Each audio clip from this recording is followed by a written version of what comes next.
Welcome back. मैं love कैसा है, एक बार फिर आपका स्वागत करता हूँ आपके अपने यूट्यूब चैनल पर। ये प्रीवियस वीडियो का लास्ट क्वेश्चन था, तो चलिए स्टार्ट करते हैं अपने एक बार फिर फर्स्ट क्वेश्चन से। आपका पहला क्वेश्चन है सबसे सिंपल, जो आपको पता होगा। शैशव काल की अवधि बताओ। अब आपको शैशव काल की जो है अवधि मतलब जो है एज बतानी है। तो पहला ऑप्शन आपका जन्म से 2 वर्ष तक, दूसरा ऑप्शन आपका जन्म से 3 वर्ष तक जो कि फोर्थ नंबर पे है, और तीसरा ऑप्शन आपका अ, जन्म से 1 वर्ष तक जो कि सेकंड नंबर पे, और थर्ड ऑप्शन है जो फोर्थ ऑप्शन आपका वो है 2 वर्ष से लेकर 3 वर्ष तक। तो जो यहाँ पे आपका फर्स्ट ऑप्शन है जन्म से 2 वर्ष तक का जो शैशव काल की जो अवधि होती है मानी जाती है।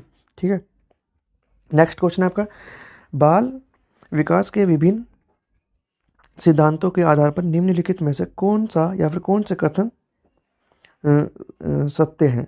तो पहला ऑप्शन आपका, विकास की प्रक्रिया क्रमबद्ध रूप से आगे बढ़ती है। देखो, क्रमबद्ध रूप से आगे बढ़ती है, कुल मिला के कहने का मतलब है कि आज बच्चा 2 साल का है, 5 साल बाद वो 7 साल का हो जाएगा। अब ये नहीं है कि 7 या 10 साल के बाद बच्चे की एज कम होने लगेगी। ठीक है, कि वो अब वो 15 से 14 साल का हो गया, फिर 13 का हो गया। तो एक क्रम का फॉलो कर रही है, सिक्वेंस का, वो आगे बढ़ रहा है। तो पहला ऑप्शन ठीक है आपका। दूसरा, विकास धीरे धीरे एवं निश्चित समय पर होता है। विकास कंटिन्यूस चलेगा, लेकिन किस स्पीड से चलेगा ये नहीं पता। ठीक है ना।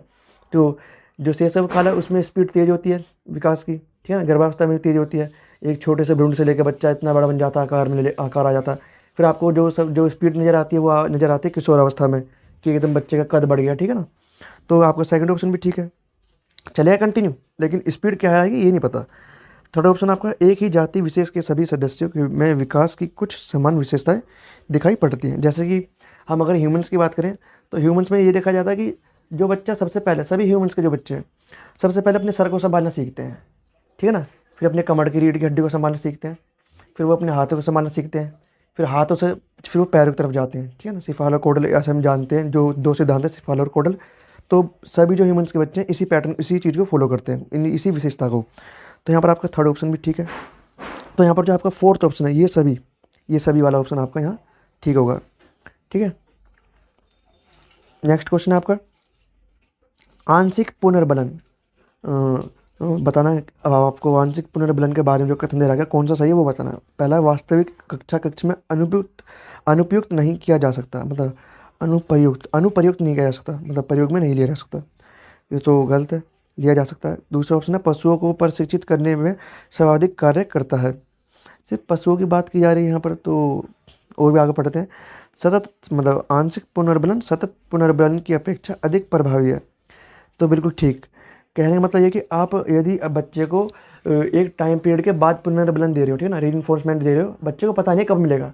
आपने पहली बार दिया, तीसरी बार, फिर तीसरी बार दिया, फिर नेक्स्ट टाइम, फिर तीसरी बार से आप तीसरी बार ना, मतलब पहला, तीसरा, छठा, छठी बार ना देकर आप पांचवी बार, आप पांचवी टाइम पर आपने दे दिया, तो बच्चा कन्फ्यूजन में रहेगा। और वो जो काम कर रहा है किसी भी काम को लेकर, जो उसे पुनर्बलन रीइंफोर्समेंट मिल रहा है, वो उसको करता रहेगा उसी मोटिवेशन से कि अब मिलेगा, अब मिलेगा। अब बच्चे को नहीं पता कि कब मिलेगा। ठीक है ना। अब यहाँ पर बोला कि सतत पुनर्बलन, सतत मतलब आप पहली बार में भी दे रहे हो, दूसरी बार में भी दे रहे हो, तो बच्चा शुरू में तो बहुत मोटिवेट रहेगा, लेकिन लास्ट में बच्चा का मन हट जाएगा। ठीक है, तो इसलिए यहाँ पर जो ये थर्ड ऑप्शन है वो आपका ठीक होगा, कि जो सतत पुनर्बलन की अपेक्षा, मतलब सतत पुनर्बलन की हम कंपैरिजन करें आंशिक से, तो आंशिक वाला अच्छा, इसमें ये बात बोली है। और फोर्थ ऑप्शन आपका, सतत पुनर्बलन की अपेक्षा कम प्रभावी है, गलत। तो यहाँ पर आपका थर्ड ऑप्शन ठीक होगा। नेक्स्ट क्वेश्चन आपका,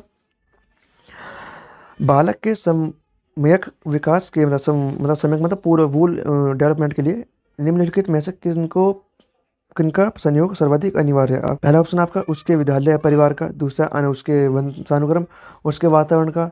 तीसरा ऑप्शन आपका, उसके परिवार और समाज का। चौथा, उसके समाज और राष्ट्र का। तो आपको पता होगा, जहाँ आनुवंशिकता और वातावरण आ जाए और आपके सम्यक विकास की बात कर रहे हैं, किसी भी चीज़ मतलब बच्चे के विकास के बारे में बात कर रहे हैं, तो यही ऑप्शन ठीक होगा, और आपका सेकंड ऑप्शन इसलिए ठीक है। नेक्स्ट क्वेश्चन है आपका, बच्चे की आनुवांशिकता द्वारा निर्धारित सीमाओं के भीतर सर्वोत्तम संभावित विकास के लिए एक शिक्षक को क्या करना चाहिए, और एक टीचर को क्या करना चाहिए। ठीक है ना, कि हमें जो आनुवांशिकता जो बच्चे को मिली है ना अपने पेरेंट्स से, उसका ज़्यादा से ज़्यादा विकास हो सके, उसके लिए टीचर को कुछ काम करना है। अब क्या करेगा, उसे बालक के परिवेश में सुधार करना चाहिए, उसे बालक को अधिक से अधिक पुस्तक पढ़ने की सलाह देनी चाहिए। अब देखो, बच्चे को आप पुस्तक पढ़ने की सलाह दे रहे हो, लेकिन बच्चा उस चीज़ को मान रहा है या नहीं मान रहा, वो बात एक अलग है। ठीक है ना। तो सेकंड ऑप्शन तो है नहीं। थर्ड ऑप्शन है उसे खेलकूद में अधिक से अधिक भाग लेने के लिए सलाह दी जाए, गलत। फोर्थ है उसे विकास के लिए प्रेरित करने से नहीं। तो यहाँ पर जो आपका फर्स्ट ऑप्शन है उसे बालक के परिवेश में सुधार करना चाहिए। हम उसका परिवेश ऐसा बना देंगे जैसा जिससे वो ज़्यादा से ज़्यादा बेनिफिट ले सके, चाहे वो पढ़ाई में हो, खेल में हो, ठीक है ना, किताब पढ़ने में हो, कुछ भी किसी से भी रिलेटेड हो। टीचर ऐसा एनवायरनमेंट क्रिएट कर देगा, ठीक है ना, सुधार करेगा उसके परिवेश में। तो इसलिए आपका यहाँ पर फर्स्ट ऑप्शन ठीक होगा। नेक्स्ट क्वेश्चन आपका, सामाजिकरण में बच्चों के डैश को निर्देशित करना और अनैच्छिक एवं प्रवृत्तियों को अनुशासित करना आता है। अब कौन से व्यवहार में आता है? यहाँ पर दो ऑप्शन, यहाँ पर दो फिल द ब्लैंक्स होने चाहिए क्वेश्चन में। सामाजिकरण में बच्चों के डैश को निर्देशित करना और अनैच्छिक एवं प्रवृत्तियों को अनुशासित करना आता है। तो इस क्वेश्चन में थोड़ा डाउट सा लग रहा है मुझे, एक बार देखते हैं। इसका पहला ऑप्शन आपका व्यवहार, सामाजिकरण में बच्चे के व्यवहार को निर्देशित करना और अनैच्छिक या गलत व्यवहारिक प्रवृत्ति को अनुशासित करना आता है।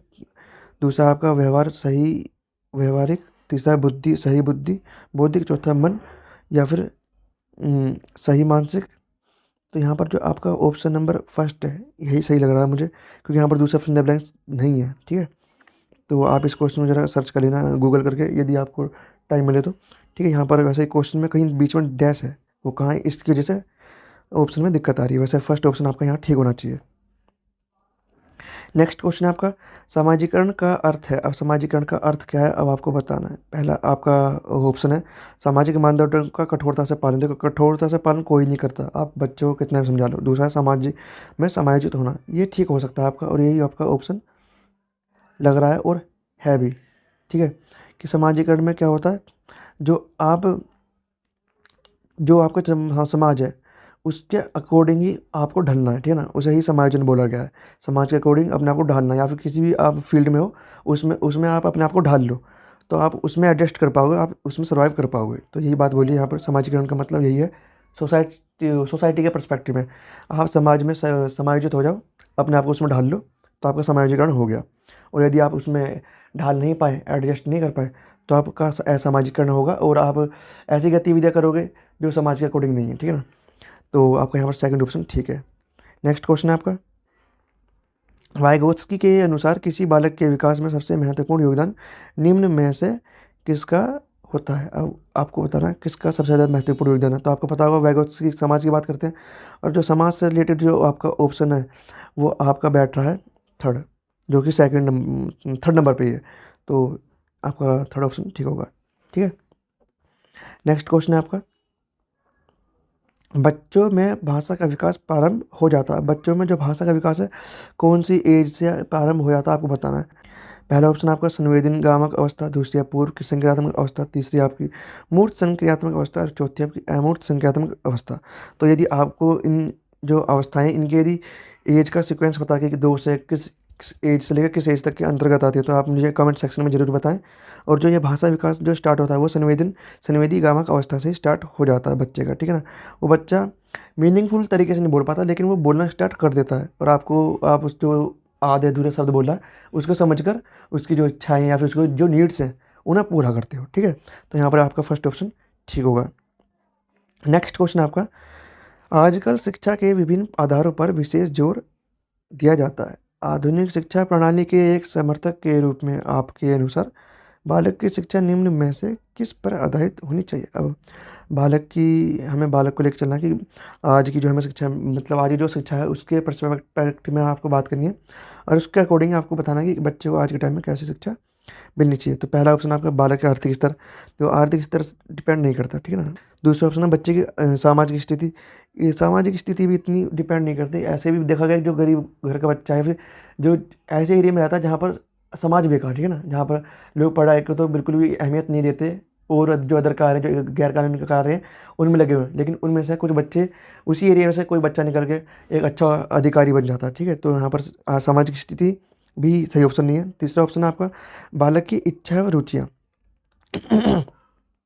ये ऑप्शन आपका हो सकता है एक बार के लिए, ये इच्छा और बच्चे की जो रुचियाँ वो मायने रखती हैं, ठीक है ना। और नेक्स्ट ऑप्शन आपका बालक की मूल प्रवृत्तियाँ, प्रेरणा और संवेगों पर। तो यहाँ पर जो आपका इसमें ज़्यादा बातें बोली हैं, ठीक है ना, ज़्यादा चीज़ें बोली हैं और सही बोली हैं। जो बच्चे के जो बेसिक जो इंस्टिंक्ट्स हैं, उसकी जो प्रेरणाएँ हैं और जो बच्चे के संवेग हैं वो कैसे हैं, उनको देखकर ही हमें शिक्षा के बारे में बात करनी है। तो यहाँ पर आपका 4th ऑप्शन ठीक होगा। नेक्स्ट क्वेश्चन आपका, निम्नलिखित में से कौन सी स्थिति बाल केंद्रित कक्षा कक्ष को प्रदर्शित कर रही है? बाल केंद्रित के आपको बताना है, 4 सिचुएशन दे रखे हैं और जो एक बाल केंद्रित को शो कर रही है आपको बताना है। पहला ऑप्शन आपका, एक कक्षा जिसमें शिक्षिका नोट लिखा देती है और शिक्षार्थी से उन्हें याद करने, ये तो होगा नहीं। दूसरा ऑप्शन आपका, एक कक्षा जिसमें पाठ्य पुस्तक एकमात्र संसाधन है जिसका संदर्भ शिक्षिका देती है, गलत। थर्ड ऑप्शन आपका, एक कक्षा जिसमें शिक्षार्थी समूह में बैठे हैं और शिक्षिका बारी बारी से प्रत्येक के पास जा रही है और समूह में मतलब प्रत्येक समूह में जा रही है। तो यहाँ पर आपका ये तो बाल केंद्रित शिक्षा को दिखा रही है। और फोर्थ ऑप्शन आपका, एक कक्षा जिसमें शिक्षार्थियों का व्यवहार शिक्षिका द्वारा दिए जाने वाले पुरस्कार और दंड से संचालित होता है। देखो, पुरस्कार और दंड से बात नहीं गई है ना, पाठ्य पुस्तक पर भी जोर नहीं है, एकमात्र संसाधन है। और नोट लिखकर बच्चे से लिख रहे हैं या उसे याद कर रहे हैं, ये भी डिपेंड नहीं करता।